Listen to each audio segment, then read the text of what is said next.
I'm Amber Tresca, and this is About IBD. It's my mission to educate people living with Crohn's disease or ulcerative colitis about their disease and to bring awareness to the patient journey.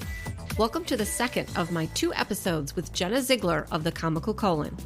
On episode 73, You've Got to Find the Humor in Things, Jenna talked about her ulcerative colitis diagnosis and how that has impacted her life, both positively and negatively.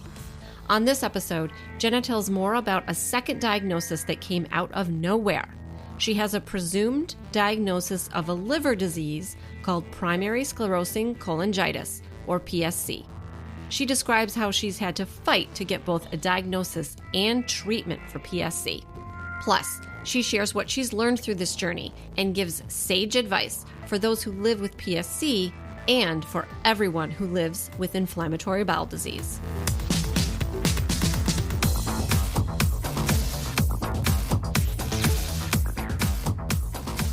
On top of your IBD diagnosis, you also had a little whammy hit you, sort of maybe out of the blue. So take me through the journey of something that your doctor found on your labs that maybe wasn't quite right.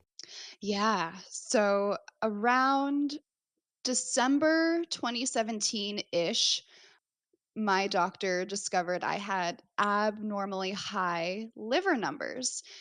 And this was a huge red flag for her because she thought that it could be a sign of a disease called PSC, which is actually, it can be an extraintestinal manifestation for IBD.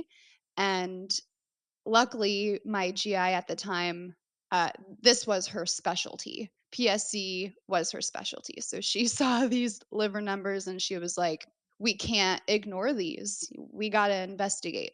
And so she ordered me a whole bunch of tests to kind of figure out why these liver numbers were high, what was going on. So we did an MRCP, which is similar to an MRI. However, everything came back normal, which was odd. We did a fibrospect specialty blood test. Again, everything came back normal. And then we did a liver ultrasound.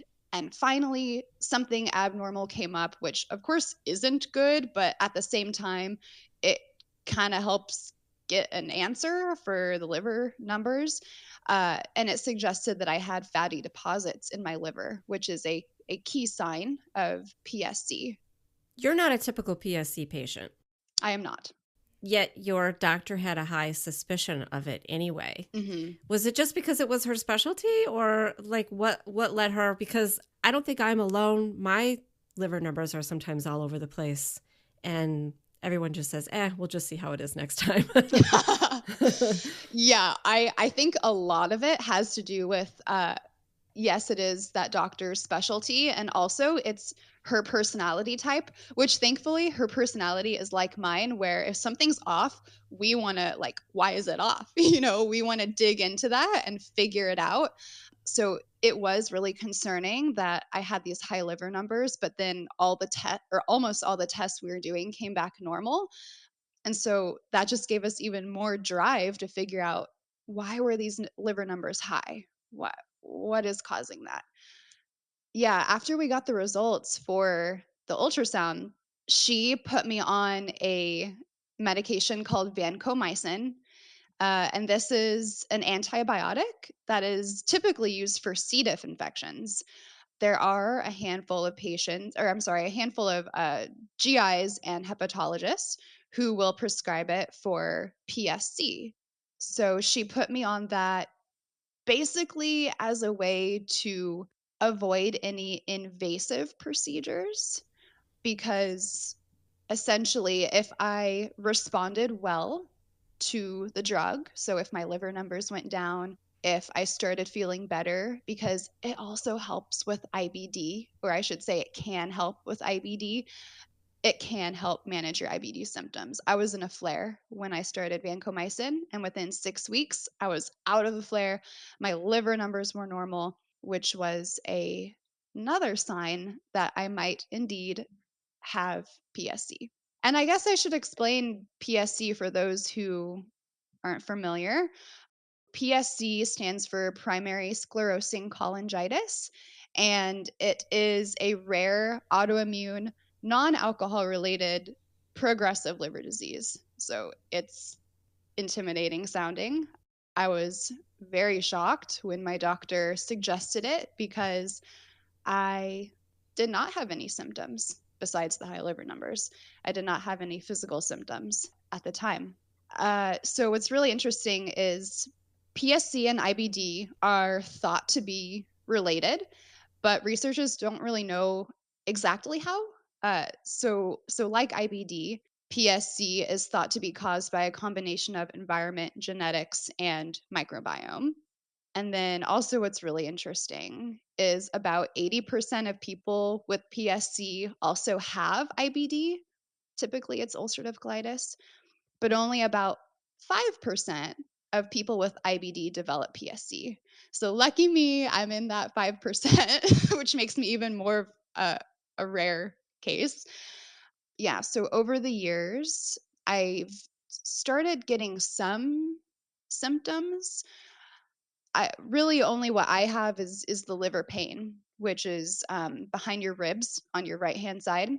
So I do experience that from time to time, but I know others with PSC can experience a full range of other symptoms from nausea to fever and chills to cholangitis attacks, which is when there's inflammation in your bile ducts.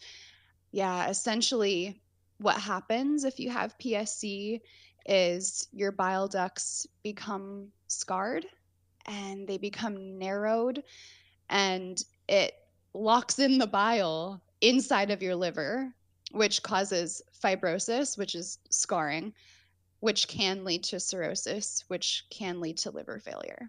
So I was shocked when I got this diagnosis, unofficial diagnosis, I should say.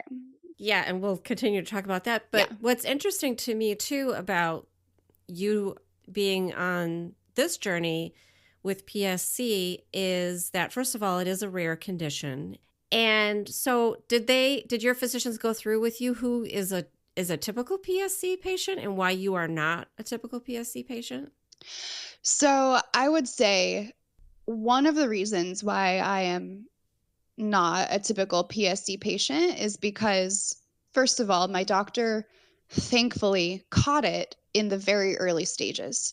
So, in the early stages of this disease, it is very hard to diagnose because some of the tests that I had done came back normal. So, really, there wasn't enough scarring yet to be seen with those tests. So that's one reason why why it was hard to diagnose, is because it was caught in the early stages.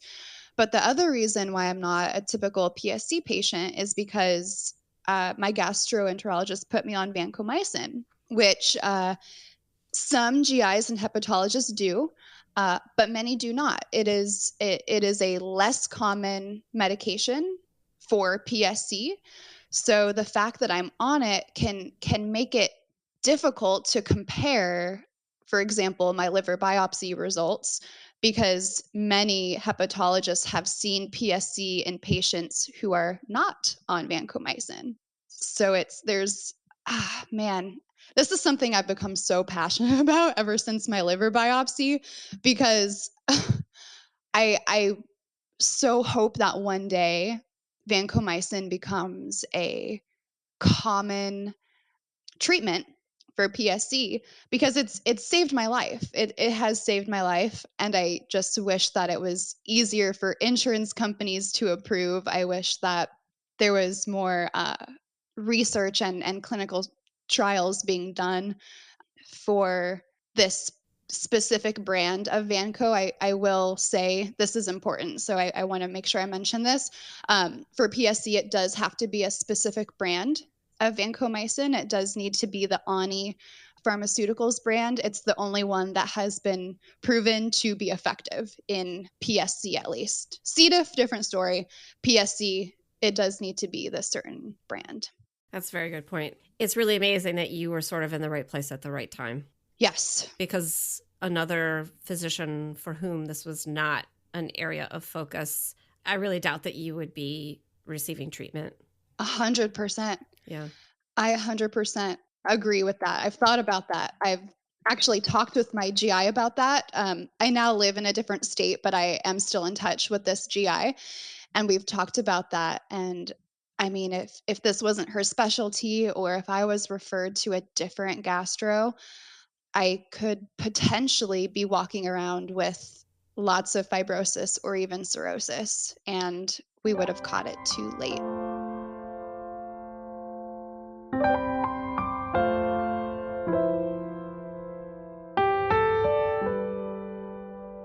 You mentioned that you had a liver biopsy. Hmm. First of all, it sounds like your testing went from the less invasive to the more invasive, with the liver biopsy, I think, being the most invasive, biopsy being a piece of tissue having to come from your liver, which does not sound like a barrel of laughs. Do you want to take me through what that was like? Why did they decide that you needed it? And then what the test was like for you? Yeah, totally. So I decided I wanted to get a liver biopsy because the fact that vancomycin was working for me was a pretty positive sign that I did have PSC, and I was on vancomycin for about a year when my curiosity started to get the better of me, and I was like, you know what? I know a biopsy is invasive, but I need to know, because without that type of invasive surgery, it can be hard to get that official diagnosis. So I needed to know. I don't want to be on antibiotics for the rest of my life if I end up not having it. So in January 2019, I moved from California to Tennessee, which I am still in Tennessee now. And I started looking for gastroenterologists and hepatologists who would be willing to do a biopsy on me. And it it took about a year to find a hepatologist who agreed to do the biopsy. The reason for this is because I am on Vanco, and some doctors just aren't comfortable, which I understand. I can't hold them against that, because vancomycin for PSC is not yet approved by the FDA. There are clinical trials, small clinical trials, that have proved that it works. It's not approved by the FDA, so therefore not every doctor likes to do that.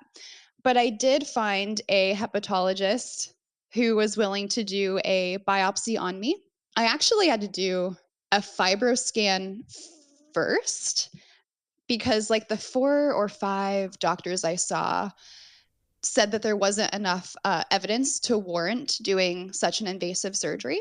So 4 or 5 doctors in Tennessee you saw? Yes. Yeah, in Tennessee. Yep. Wow. Yeah, I did. I called around. So some of those were just conversations on the phone. I asked them, if they treat PSC patients with Vanco, et cetera. And then I did see a lot of them in person for consultations. And it was kind of a heartbreaking experience, because I just felt like PSC can be such an isolating disease because it is a rare disease. And then I had these doctors who just didn't feel like the abnormal liver numbers and abnormal ultrasound were enough to warrant doing this biopsy. So I just became a huge, self advocate. I was like, I got to get these answers. I don't care how long it takes me to find this doctor. I'm going to keep searching. So I kept searching and searching. I finally found a local GI who scheduled a fibroscan, which is a non-invasive procedure that measures the elasticity of your liver, which can suggest if there's fibrosis or like stiffness going on in your liver. And that came back suggesting stage 1 fibrosis. So with this information, she felt comfortable to refer me to a hepatologist in Atlanta to do the biopsy. So I had that done just last month in February, before the whole coronavirus got crazy. I was barely able to slot that in. It was not a barrel of laughs, as you suggested. I have to say, like, I have a family member that had this test done as well. And look, there's a lot of different things in my family, and we've had a lot of different tests. This was the one that sounded like it was really, really challenging, Mm-hmm. and one that like I would just prefer not. So Yeah. the fact that you were calling around trying to find someone to do this on you, is, I mean, it speaks to how badly you were needing answers, that you Mm-hmm. would willingly subject yourself to this. There's people out there that won't even have a screening colonoscopy, Right. and yet you're getting a liver biopsy. So you get to go ahead and you go, and wow, you had to go all the way to Atlanta as well. Yeah. Yeah. It's about a 2.5 hour drive from my place in Tennessee. So yeah, long drive. My husband and I actually drove up the day before to spend the night at a place very close to the hospital because I had to arrive at like 8 a.m. So yeah, it was such an interesting experience. And I do talk about this on my blog. I have a blog series that talks about my whole liver biopsy experience because it's a long story. But in short, it was so interesting because I was awake during the procedure. So, I mean, they gave me a sedative, which is not the same as what you get for colonoscopies. And that's what I was expecting. I was expecting to be completely under, have no memory whatsoever. But they have to keep you somewhat lucid because you have to be able to respond to verbal commands. You have to be able to hold your breath at the time that they ask you to hold your breath when they insert the needle. So, oh, it was just such a weird experience being awake. I remember almost everything of the procedure. And for me, it was pretty painful, but I've talked to some people who don't experience much pain. So it is quite different from person to person, kind of how your body reacts to it. For me, there was a lot of pain. No complications, thankfully. It was just so interesting to this day being able to remember what I went through, but I'm so grateful that I did. I don't regret it at all. I'm so happy that it took a year to find that doctor, but I'm so happy I just kept pursuing it, and it really helped in my quest for finding answers for my crazy liver.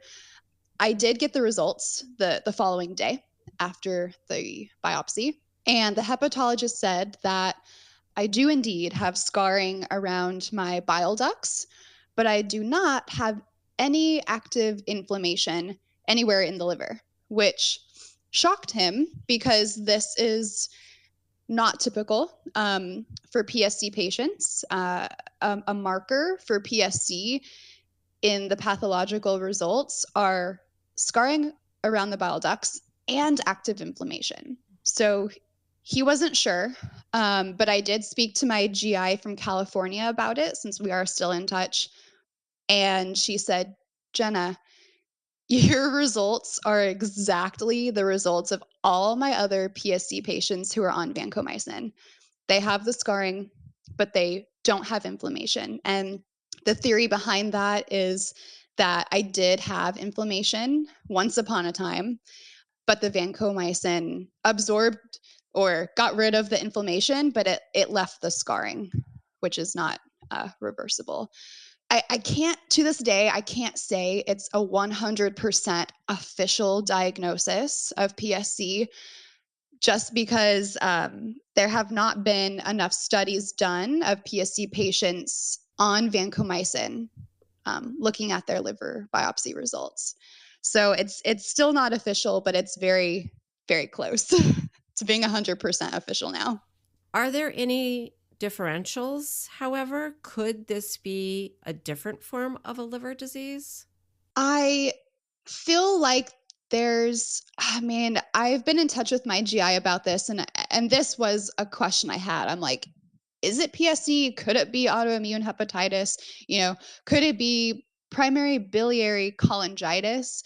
But looking at the results, it's almost certain. Looking at the pathological results, it's just so close to being 100% that I feel confident telling people I have PSC. I think this is the closest I'm ever going to get to an official diagnosis until there are more studies done doing liver biopsies on people on vancomycin and being able to match my results with theirs. It's kind of a bizarre situation. You can't get diagnosed with the thing because the thing is currently well controlled. Yeah, yes. That's such a good way to phrase it. That's exactly what it is. It's my liver numbers have been stable ever since being on Vanco. It's wonderful on one hand, but on the other hand, yeah, it makes it very difficult to get those official answers.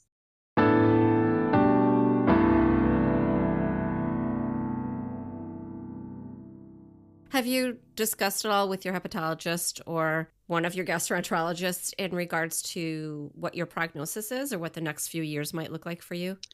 Yeah, that's a good question. So vancomycin, in the studies that my California GI has done, it stops the progression of the disease. All of her PSC patients on vancomycin have not had to get liver transplants. If their disease was caught at the beginning, it doesn't even involve two cirrhosis, which is just makes me so happy.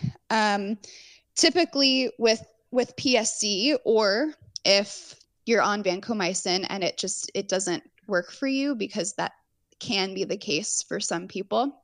I've been told that there are 4 stages of PSC, and typically each stage takes about 5 years to progress to the next stage. However, this disease is so tricky, and it really does impact people so very differently. Some people it can progress much more rapidly, and for others, they've been living with no medication for decades, and they're doing well. So really, it's hard to project a prognosis. It's very hard, but I feel very thankful to have a doctor who put me on vancomycin. I'm hopeful that it's stopping the disease. Are there any sort of diet or lifestyle things that you have changed or that have been suggested to you that could impact PSC at all? Surprisingly, no. I've asked my GI and my hepatologist if there's anything I need to avoid. At this point, there's not. And I think partially it's because it was caught in the early stages. So I'm sure it would be different for someone who has, serious cirrhosis. But of course, I'm trying to do the typical, like, limit processed foods, watch your salt intake, because those are really good for just healthy livers in general. So there are small things I'm kind of doing on my own, but there hasn't been like an official, don't eat this from my doctors. Going forward, how will your liver be monitored in order to catch sort of any inflammation, especially if, like, currently you're asymptomatic and not experiencing any pain or any other symptoms? For me, it sounds like we'll be doing some routine non-invasive procedures like every about 2 years, I'd say. So that includes the fibro scans, which again it's kind of like an ultrasound actually. They rub the little wand thing over your ribs and it measures the elasticity and can give you an estimate of the amount of fat in your liver. Also, of course, blood work. I get the blood work done at every single one of my infusions. I get Entyvio infusions for my ulcerative colitis. So I just get the liver number blood work done each and every time. And then there is some specialty blood work that I will start fairly soon. And it can monitor for any cancer in the liver, because that is a risk, that is a concern. Having a liver disease, it increases your chance of getting liver cancer. So that's going to be a huge thing for us to monitor through specialty blood tests regularly. This is a lot to deal with. You've got 2 diseases. Oh, that's it, right? Just the 2, right? I got one more. You got one more. What's your third? I have enteropathic arthritis. So it's related to IBD. It's an inflammatory arthritis, mainly affecting my fingers, shoulders, and elbows at this point. Are you treating for that at all? No, at this point, it's not bad enough to need a treatment. I do exercises, so like shoulder exercises with bands.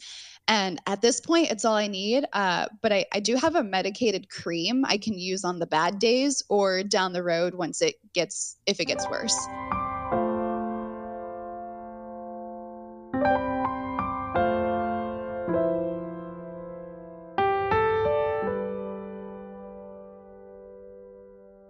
You're a very positive person, but how are you keeping hope through all of this? Yeah. Uh, that's a good question. In a way, it's hard for me to answer because I feel like a big part of it is just my personality.